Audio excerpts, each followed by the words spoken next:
Assalamualaikum warahmatullahi wabarakatuh. Kembali lagi bersama kami Perpustakaan Universitas Muhammadiyah Sidoarjo. Pada kali ini kita akan mengundang narasumber, yaitu beliau merupakan salah satu dosen dari Fakultas Hukum Unsida yang juga merupakan kepala perpustakaan dari Unsida itu sendiri, yakni Pak Muhammad Tanzil Multazam. Iya, salah, Kak. Nah, pada podcast Biru atau Bincang Riset Unsida kali ini, kita akan mengulas hasil riset dari Pak Azam, yaitu yang berjudul Securing Blockchain Enterprise Legal Due Diligence Amidst Rising Cyber Threats, atau bagaimana mengamankan perusahaan blockchain, apalagi terkait dengan aspek legal due diligence di tengah ancaman cyber yang meningkat. Nah, untuk mempersingkat waktu, langsung saja pada pertanyaan pertama. Mungkin Pak Azam bisa menjelaskan riset tersebut berisi tentang apa? Ya, jadi riset itu merupakan lanjutan dari riset kami sebelumnya tahun 2023 itu. Ada penelitian kami terkait dengan apakah para penyedia likuiditas di blockchain Vexanium itu dilindungi oleh hukum.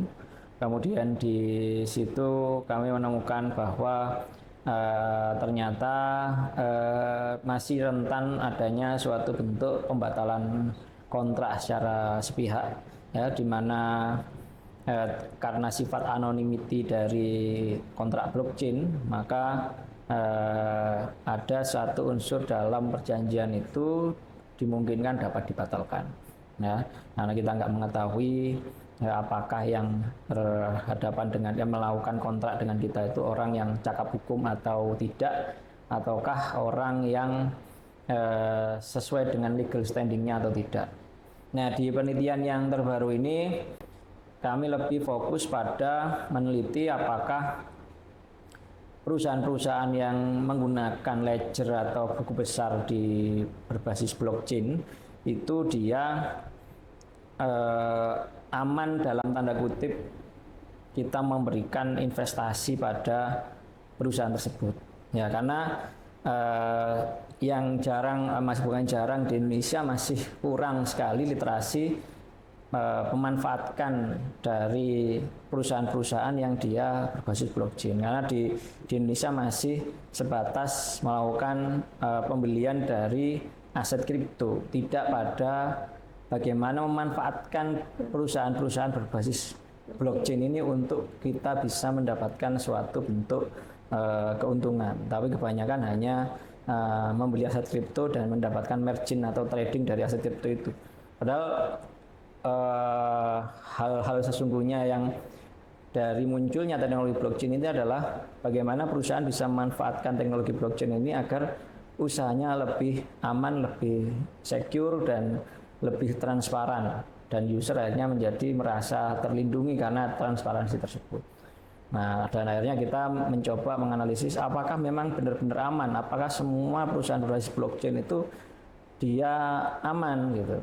Dan ternyata ditemukan bahwa ada 5 kategori ya, kalau nggak salah 5 ya, harusnya ada 5 kategori itu, bahwa suatu bentuk serangan pada si ekosistem blockchain ini dia muncul ada, dan terbanyak itu adalah compromise atau doxing dia. Kalau bahasa kita kan namanya doxing, tapi itu sebenarnya adalah bagaimana suatu kode frase password PIN itu dari pemilik ledger yang utamanya itu compromised sehingga bisa dibobol oleh hacker. Lah, bobolnya si compromised ini yang nantinya perlu kita mungkin lagi ada cerita lanjutan. Jadi poinnya intinya si artikel ini menceritakan hal tersebut. Gitu.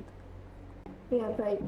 Berarti permasalahan yang diangkat dari riset ini itu lebih menyoroti pada bagaimana kita bisa memanfaatkan perusahaan blockchain, karena di masyarakat Indonesia sendiri khususnya itu lebih cenderung pada memanfaatkan aset-aset kripto, padahal blockchain sendiri itu bisa digunakan untuk menangani masalah-masalah yang terjadi di di ekosistem hukum itu sendiri. Ya, ini masalah literasi saja sebetulnya. Karena tidak hanya orang hukum ya, tapi banyak sekali orang Indonesia itu literasi kaitannya dengan teknologi blockchain masih kurang ya. Contoh misalkan kalau saya tanya misalnya ini, kalau ada kata-kata blockchain itu yang kata kedua setelahnya yang muncul itu apa? Kalau ada Kalau saya kata-kata sendiri blockchain, itu blockchain lebih kayak rantai, dan itu blok apa ya? gunanya apa ya fungsinya? Berkesinambungan. Itu kalau misal ada transaksi dua, ini ada penjual sama Iya. pembeli. Nah itu kalau yang mereka itu bisa melakukan transaksi, tapi akan lebih baik kalau itu ada satu pihak di tengah itu yang kayak sebagai apa ya, yang memvalidasi, validator gitu. Nah dari kalau yang si validator ini melakukan tugasnya untuk memvalidasi transaksi dua orang tadi, itu si validator dapat apa ya, semacam keuntungan gitu Pak. Keuntungannya ya reward berupa aset kripto tadi ya. iya. Jadi kalau kita kebanyakan literasi, kalau kita orang ngomong blockchain itu masih berkutat suatu teknologi yang sekiranya itu susah dijangkau atau susah digapai. Padahal pada intinya secara sederhana itu blockchain itu hanya menggantikan teknologi buku besar yang konvensional, di mana itu sifatnya yang biasanya ledger atau pembukuan itu hanya ada pada server. Jadi misalkan kalau kita Mbak Anin atau saya mau beli di Tokopedia gitu, nah itu bukti transaksi bahwa saya pernah transaksi di Tokopedia itu pastinya hanya ada di servernya Tokopedia. Iya. Ya kan? Nah, karena yang memverifikasi semuanya adalah pihak Tokopedia, karena dia sebagai pihak ketiga yang memverifikasi si seller dan memverifikasi si buyer. Begitu juga ketika kita mau ngirim uang dari Indonesia ke Amerika Serikat, dari bank A ke bank B, atau dari bank BSI ke bank BCA, itu pasti kita ada pilihan-pilihan payment, ada pakai RGPT, ada pakai BIFAS dan seterusnya. Dan itu adalah bukti bahwa untuk memverifikasi adalah pemindah bukuan ini itu ada bentuk verifikasi dari pihak lain ya. Nah, dan pembukuan ini nanti diverifikasi ada saksi di tengah begitu kan. Nah, kalau si blockchain ini itu ketika kita antara saya dengan Mbak Anin mau melakukan transaksi, yang verifikasi itu adalah sistem yang bekerja di situ. Meskipun ada yang mengatakan itu yang verifikasi adalah para nodes, ada blok, tapi yang para nodes itu memverifikasinya secara otomatis. Karena mereka hanya berbasis pada teknologi-teknologi yang dikembangkan. Contoh misalkan pakai yang di Ethereum, nah itu berbasis dia ketika mencocokkan ini berbasis pada konsensus. Ketika konsensusnya semuanya menyatakan atau sudah terverifikasi, maka akan sudah dilakukan. Dan verifikasi pun ini nggak manual dilakukan, tapi dia otomatis. Ya, dan itu ada timestamp-nya di situ. Jadi kalau misalkan ada orang yang mau merubah transaksi yang dilakukan 5 hari yang lalu, maka dia harus juga merubah transaksi apapun transaksi yang terjadi dalam durasi 5 hari itu. Kalau mau merubah transaksi yang 5 hari lalu. Dan apapun yang terjadi dalam 5 hari itu, dia juga harus diverifikasi oleh semuanya tadi itu. Yang bisa aja, yang nodes-nya tadi bisa 30, 60, 4.000, 400.000. Yang sekarang untuk nodes dari Ethereum saja udah ribuan ya, bahkan ribuan kayaknya, masih ribuan, ratusan ribu atau ribuan. Kalau Bitcoin udah ratusan ribu untuk masalah verifikasi node-nya gitu kan. Nah itu nanti lama-kelamaan semakin banyak yang sebagai verifikator, berarti semakin aman, semakin secure. Nah ini salah satunya yang menjadi ciri khas teknologi. Tapi yang kami bicarakan bukan itu yang di paper itu, tapi membicarakan perusahaan-perusahaan yang menggunakan teknologi itu. Ya, perusahaan yang sifatnya decentralized bahasanya. Decentralized, perusahaan yang nggak rely pada suatu hal yang lokal atau terpusat. Nah, tadi kan yang kalau di buku hukum perusahaan itu kami membicarakan di buku hukum perusahaan yang ada di buku ajar, membicarakan masalah adanya suatu usaha yang nggak terpusat pada satu lokasi, tapi sifatnya adalah nggak borderless gitu kan ya, borderless. Kita mau tinggal di Indonesia tapi usaha kita running secara otomatis ada di Paris, ada di, meskipun kita cuma satu orang nggak punya pegawai, karena semuanya itu hanya sifatnya berbasis pada kontrak. Nah, itu sudah bisa dilakukan di era sekarang, ya. Nah, bisa dilakukan di era sekarang sudah. Tapi dengan adanya teknologi blockchain ini, yang namanya decentralized bisnis yang nggak rely pada suatu hal yang sentralistik, itu sudah sangat dimungkinkan.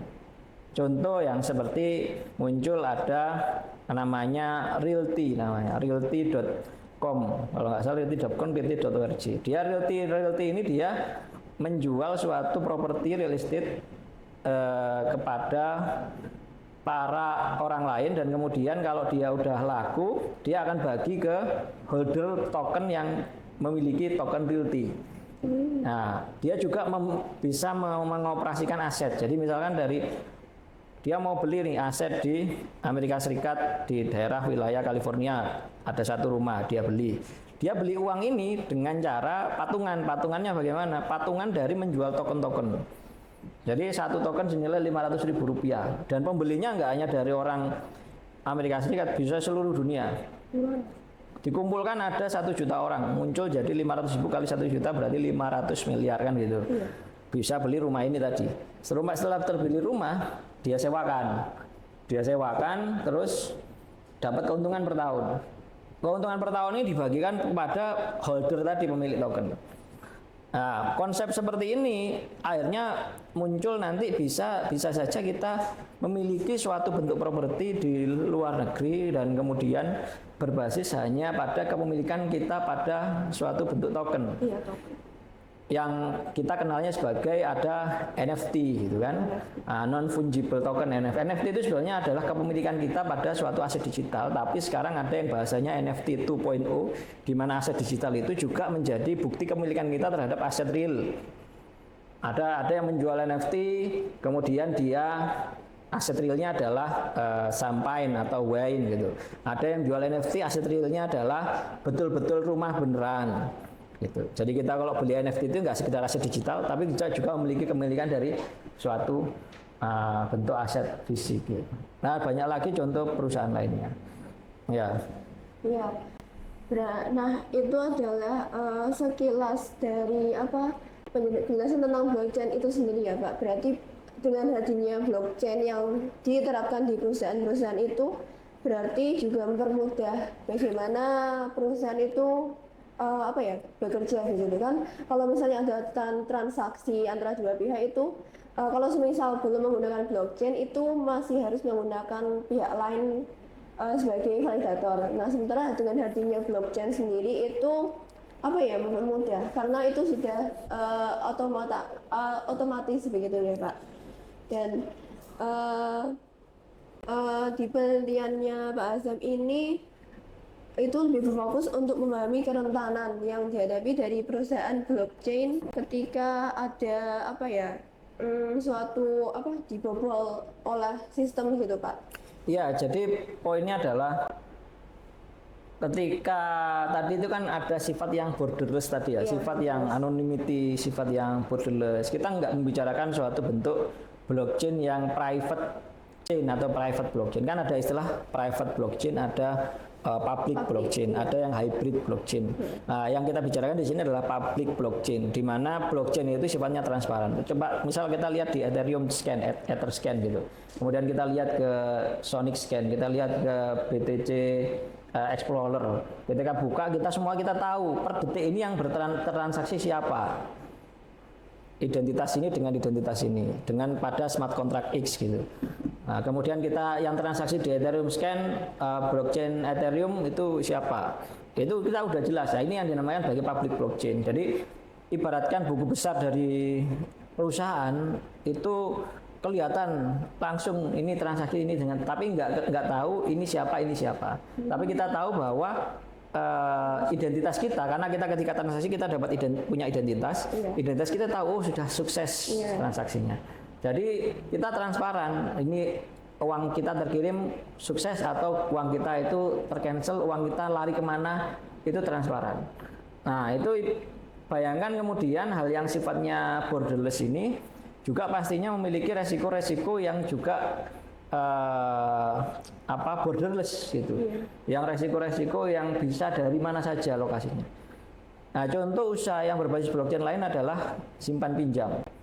itu ada banyak decentralized finance ya, yang dia sifatnya simpan pinjam seperti AAV, kemudian ada lagi Venus, itu sifatnya dia simpan pinjam.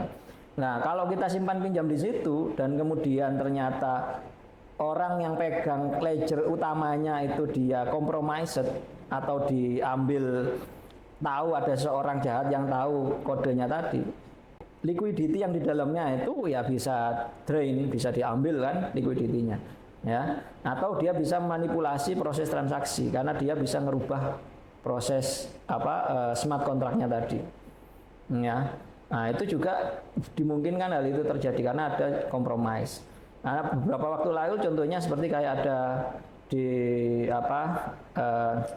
ada satu tindak pidana hacking, ada dari namanya pendiri dari suatu bentuk perusahaan berbasis blockchain, Juzun namanya itu. Dia itu orang yang kaya raya dan kemudian dia punya perusahaan berbasis blockchain yang di dalamnya itu dia membuat suatu mirror antara aset kripto dengan aset kripto di chain lain.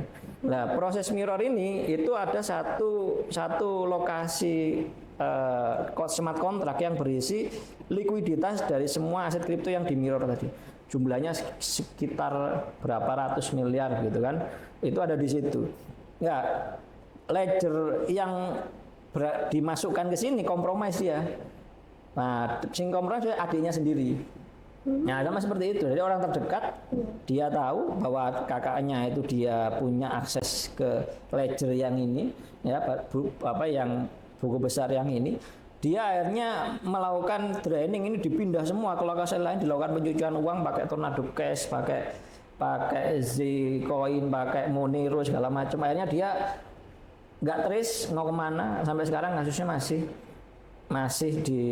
melakukan investigasi dari kepolisian bagaimana mengembalikan aset yang segitu banyak. Nah, hal seperti ini dimulai memang dari ledger yang kompromis karena itu yang paling banyak. Banyakan itu memang ledger yang terkompromis. Pemiliknya kah, developernya kah, atau bahkan developernya sendiri kah? Nah, makanya kita perlu, salah satunya adalah meneliti siapa yang di belakang dari project itu, perusahaan berbasis blockchain itu. Apakah integritasnya bisa dipercaya, background pekerjaan sebelumnya, bagaimana track record dia sebelumnya, nah, siapa dia bekerja untuk menggarap project ini, bagaimana kontrak keduanya terhadap project ini. Nah, itu juga harus diperhatikan. Nah, selain juga memperhatikan yang lain, misalkan memperhatikan adakah perusahaan besar yang membackup dari perusahaan ini.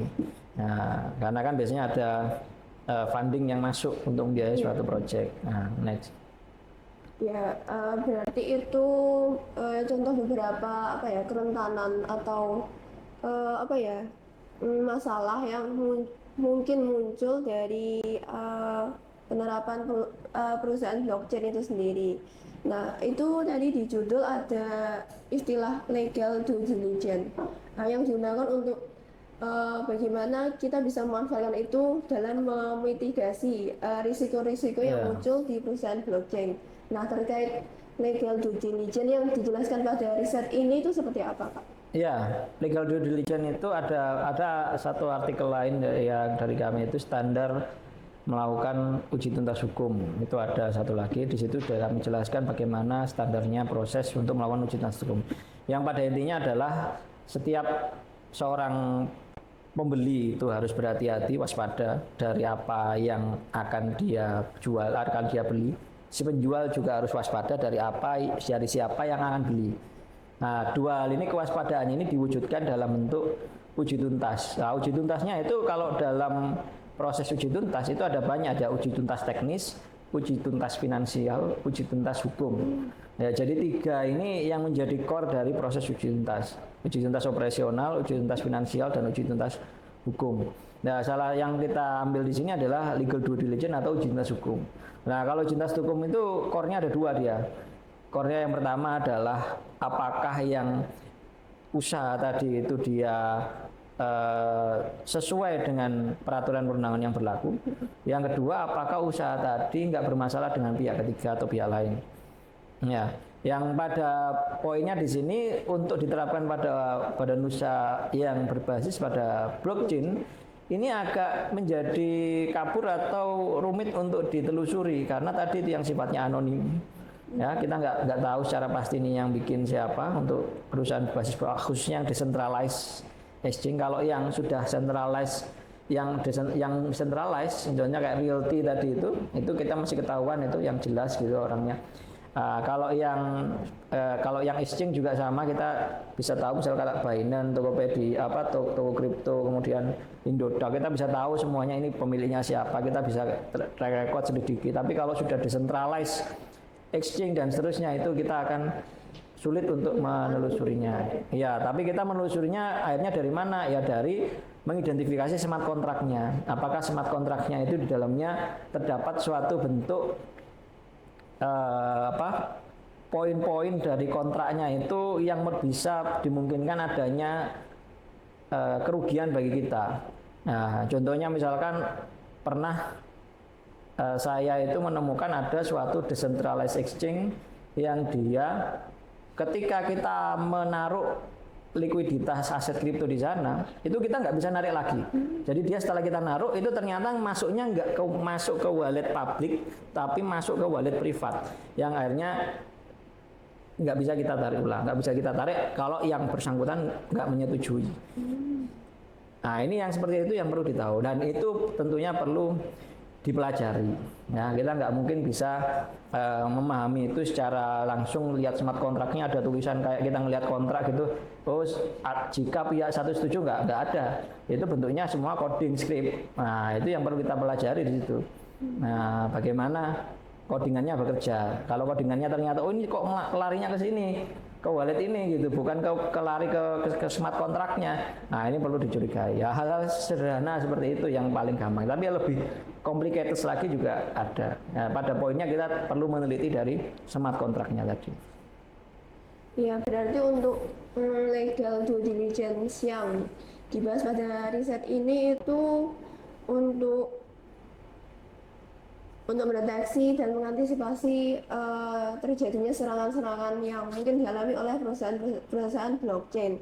Apalagi dilihat dari bagaimana kita meninjau smart kontraknya, siapa saja pihak-pihak yang terlibat di dalam perusahaan itu. Terlebih untuk perusahaan blockchain yang tadi Pak Azam jelaskan yang decentralized itu kan anonimitasnya sangat tinggi, jadi itu sangat penting untuk ditinjau lebih lanjut tentang legal due diligence-nya. Nah, untuk riset ini sendiri itu membantu menyelesaikan permasalahan SDGs yang mana, Pak?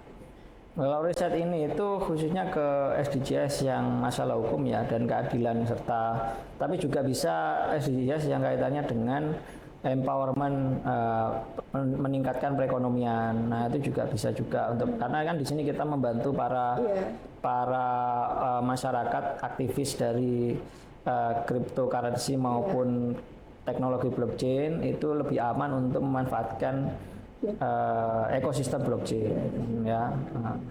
Ya berarti untuk implementasi yang bisa dilakukan dari riset ini dalam SDGs itu sendiri untuk mengembangkan perekonomian masyarakat pada umumnya ya Pak, apalagi untuk mereka yang concern dan menggunakan perusahaan blockchain itu sendiri. Betul ya. Nah tadi kan sudah Bapak Azam jelaskan banyak hal terkait blockchain yang apalagi kalau kita menggunakan perusahaan yang basisnya itu decentralized yang mana anonimitasnya tinggi. Terus juga ada hal-hal lain yang itu akan sangat rawan muncul masalah apabila tidak ditindaklanjuti lebih lanjut. Nah dari riset ini sendiri Pak Azam itu untuk implementasi lanjutan dari riset ini itu seperti apa Pak? Ya tentunya karena tadi ya bahwa ada banyak sekali jenis-jenis dari perusahaan yang berbasis blockchain, maka tentunya kedepannya untuk kelanjutan risetnya adalah bagaimana melihat legal due diligence dari masing-masing kategori bisnis ini.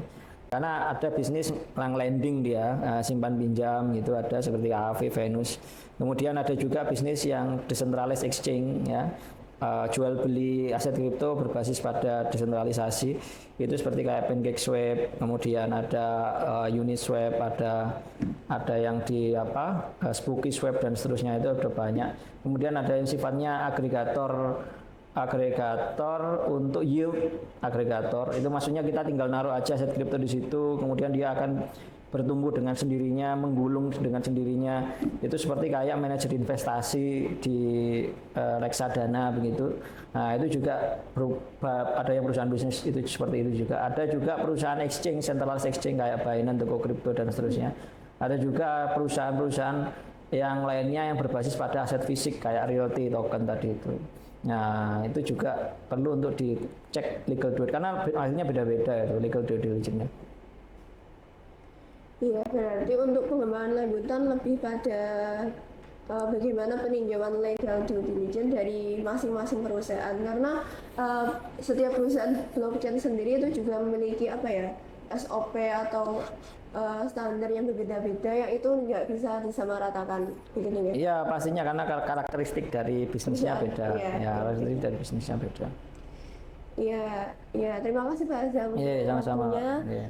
Baik, sekian dari podcast Biru Bincang Riset Umsida kali ini. Saya Hanidia Syarsanti, pustakawan Umsida, pamit undur diri. Sampai jumpa di kesempatan lain pada podcast Biru lainnya. Wassalamualaikum warahmatullahi wabarakatuh. Waalaikumsalam warahmatullahi wabarakatuh.